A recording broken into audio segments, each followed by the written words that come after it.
Bonsoir mon amour. Oui, bonsoir chérie.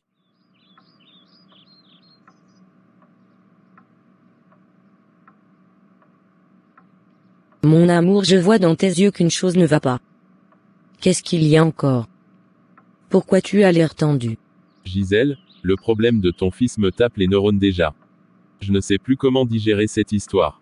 Depuis là, je ne comprends pas vraiment pourquoi il ne nous a même pas appelés pour nous signaler qu'ils étaient déjà arrivés en Amérique. Je l'ai su ailleurs. Et maintenant là, j'apprends encore seulement ailleurs, qu'il est en train de maltraiter grave sa femme. Jusque là, moi et lui, aucune communication. Je l'appelle, son téléphone sonne, mais il ne me répond pas. Bébé, moi aussi je ne comprends pas cette histoire.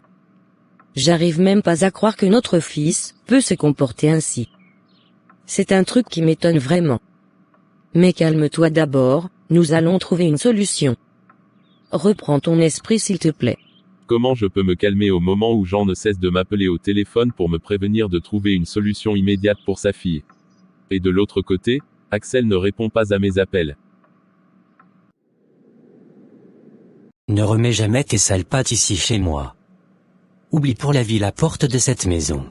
S'il te plaît Axel, ne me jette pas dehors. Je ne saurai jamais comment m'en sortir ici dans ce pays si loin de chez moi. Je ne sais même pas comment m'exprimer avec eux car je n'ai pas la notion de la langue anglaise. Où dois-je commencer Axel? Pense même en ça. Comme tu ne veux plus de moi, pour l'amour de Dieu trouve-moi un moyen de me faire retourner alors en Afrique que me jeter dehors. Ça serait un demi-mort pour moi. Trouve-moi alors un moyen de me faire retourner en Afrique. N'importe quoi. Moi gaspiller mon argent pour te réserver une place d'avion?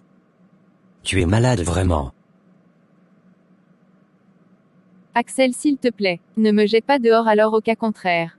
Je vais vraiment mourir et tu auras la charge de ma mort sur ta tête.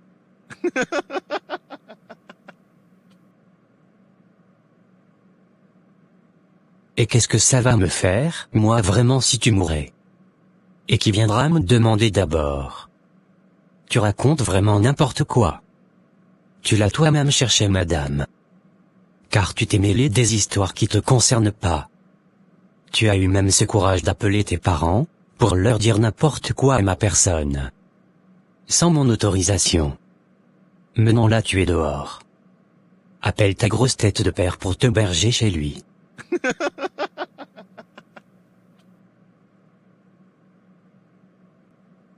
Tu insultes maintenant mon père Axel. Et il est qui lui pour ne pas être insulté? Toi-même t'as jamais vu que ton imbécile de père a une grosse tête? Madame, j'ai une proposition pour toi. C'est à prendre ou à laisser. Si tu veux rester ici chez moi, j'ai quelques conditions à te donner. Lesquelles? Bonne question. La première des choses est que tu ne seras plus ici comme ma femme, mais plutôt ma bonne. Ça c'est une première chose. De deux, tu closes ta bouche et ne se mêle plus de ma vie personnelle.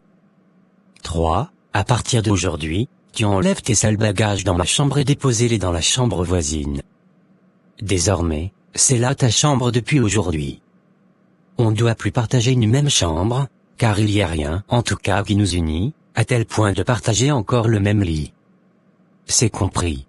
D'accord, je comprends. Et à mon retour si cela n'est pas fait, tu verras seul ton sort.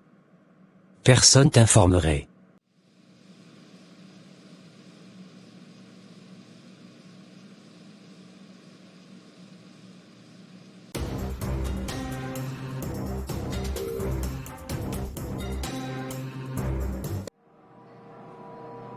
Bijou, c'est quoi la position de Martin?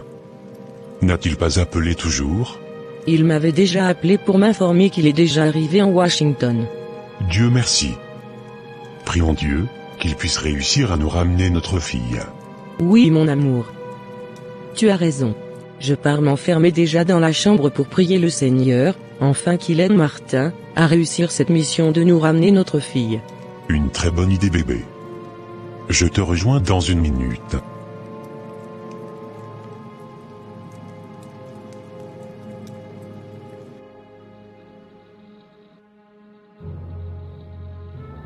Tu m'as déjà fait à manger? Oui, c'est déjà prêt. D'accord. Apporte-le-moi dans ma chambre. J'ai tellement faim.